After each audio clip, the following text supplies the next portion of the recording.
Warning, your tether just snapped again. You are hanging outside the ship doing repairs. A lightning bolt ripped out from deep inside the Great Red Spot and snapped your tether clean off. You get flung away. Your hands claw wildly through the vacuum and catch nothing. The ship has already been pushed away by the electromagnetic storm, drifting off in silence through the void, shrinking into a tiny speck of light. Jupiter's gravity takes its chance and grabs you and starts pulling you down. The Great Red Spot has turned right beneath you, like an eye that has been watching you for ages, suddenly opening wide. There's no getting out, so you grit your teeth and hit the thrusters and charge straight into it. The clouds hit your face bright orange. Almost too pretty to be real. You think, maybe this is not that scary. But you are wrong. The wind here is moving at 600 kilometers an hour, more than twice as strong as the worst storm on Earth. Your whole body gets spun around, like somebody grabbed your collar and whipped you outward. Clouds of ammonia blow straight into your face. The yellow-brown haze fogs up your whole helmet. You cannot see a thing, like somebody dumped a bucket of boiling sulfur water right over your head.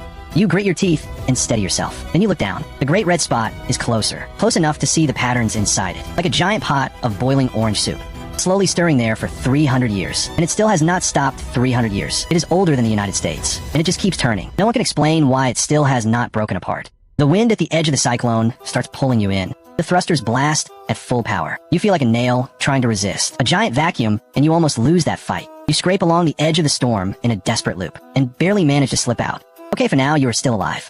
You let out a breath. Then the edge of the Great Red Spot suddenly surges, like a giant hand grabbing your ankle from below and yanking hard. You do not even get time to react. Your whole body gets pulled inside. Inside is Anath. Her world and the wind is roaring from every direction at once. You cannot even tell up from down, like a leaf tossed into a washing machine. Even worse, the lightning is not one strike or two. It is everywhere, blowing open non-stop from deep inside the clouds. Each bolt thicker than your whole arm, lighting everything around you orange-red. And there you are drifting in it, like a stunned little fish, totally out of control. The thrusters at full power do absolutely nothing. The cyclone keeps carrying you deeper. The clouds get thicker and thicker. The temperature keeps rising. The pressure starts climbing one level at a time, and your suit starts caving inward. The display is flashing like crazy. You can feel the pressure closing in on you from every side, like wearing clothes, while someone wraps you layer by layer in plastic, pulling tighter and tighter. Then lower down, the clouds thin out a little, and you see something, a faintly glowing core. Huge, quietly resting deep inside this planet. Like an eye no one has ever seen before. Being seen for the first time, you freeze for about 2 seconds. Then you remember, you are about to die. The thrusters cannot hold anymore. Fuel is almost gone. You have one last option left, that small breaching charge hanging on your belt. It was meant for emergency escape. You unclip it. Your hand is shaking a little.